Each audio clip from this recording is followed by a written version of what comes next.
تقوى في إيماني ثبات تاركنو أكا خير وجنة برفولها كده بنو أكا خيرات كمانو يا الله يا رحماني إسلام ماني تبانا وقرسيس نسر ديني وقفوف قفات دينيات نجلا كاسي قلبي كن يدبو تايمان نوباسي نفسي يا إبليس تنوت تاي وسواسي إكرافت نوفت نتاسفت قواسي نقبي نرى دوجي بواسي نتهن قام نقواسي.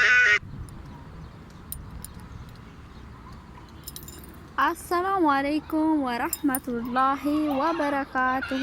يويا شمع كم جرتو كبجمتوتا ijoollee Oromoo guutuu addunyaatti argamtan hundi keessanuu akkam fayyaa keessanii aan fayyaa kooti alhamdulillah galata rabbii akka fayyaa taatanis abdiin qaba nageenya koo kan jaalalaaf kan kabajaa gaara qaxxaamuree laga qaxxaamuree bakkuma jirtanitti sinaadha qabu jecha arraan tana gorsaa gabaabduu tokko hanga namni tokko hin jiraan waanuma ofii beekurraan isinii qooduuf dhufe maaliidha yoo jettanii shamarran keenya jechuudha shamarran biyya Arabaa akkam fayyaa keessanii jirtu aan fayyaa koota alhamdulillah galata rabbii baga jiraattanii akkam hojiin maal fakkaatti akkam jirtanii ba'aan madaamii hoo akkam isinitti jira silaa ba'aadhuma jira baanee jiraana abshiru inshaallah gaaf tokko keessaa baanaa gaaf tokko nutiisi namani taana jireenya keenya ni jiraana inshaallah yoo rabbiin nuuf fedhe du'aayii godha jajjabaadha hin dagatinaa du'aayiidha akkuma amantii keessaniitiin bakka jirtanitti salootii waliif godha dhaamsi kiyya kaarraa maal seetanii shamarran biyya Arabaa maqaa hedduu qabna maalifi namaaf ajandaa taana wanti irratti karoorfachuu qabnu wanti irratti ofitti amantummaa qabaachuu qabna hojii keenya irratti yaada keenya gara hojii keenya deebisuu qabna ajandaa namaa ta'uu hin qabnu nuti shamarran biyya Arabaa warqiidha dhugaa dubbachuu fi namni akka shamarran biyya Arabaa hin jira jedhee yaadu maalifi ba'aa meeqa ba'aa hedduu baadhannee jiraanna waa hedduu dandeenyee jiraanna nuti osoo ofii keenya hin jiraatiin namaaf jiraanna maatii keenya namni arginu kun hundi tokko miti hedduutu jira kanuma akkasumas kaayyoo hin qabne kan karoora hin qabne jiranii garuu jara akkasii sanillee baanee qeequu osoo hin taane isaanii waa jechuu osoo hin taane isaanillee jechuudha gorfachuu qabna maalifi nuti kan manaa baanee fi kan biyya keenya irraa itti maatii fi fira keenya dhiifnee biyya irraa baanee fi jijjiiramnee nama ta'uu fi maatii keenya rakkatan gargaaruu fi saba keenya bira dhaabbatuu fi dhugaa nuti nama ofii keenya bira taree maatii keenya bira taree sabaaf ta'uudha malee namaaf ajandaa ta'uu miti nama gochaa fi jecha namaatiif yeroo kennuu miti waanuma xiqqoo ajandaa nu godhanii ajandaa namaa dubartii biyya Arabaa jedhanii ajandaa nu baasanii nuti maqaan keenya dubartii biyya Arabaati miti hunduu beeyna namu maqaa qaba akkas isiniin jedha obboleeyyan tiyyaa jechaa fi gocha namaatiif bakka hin kennina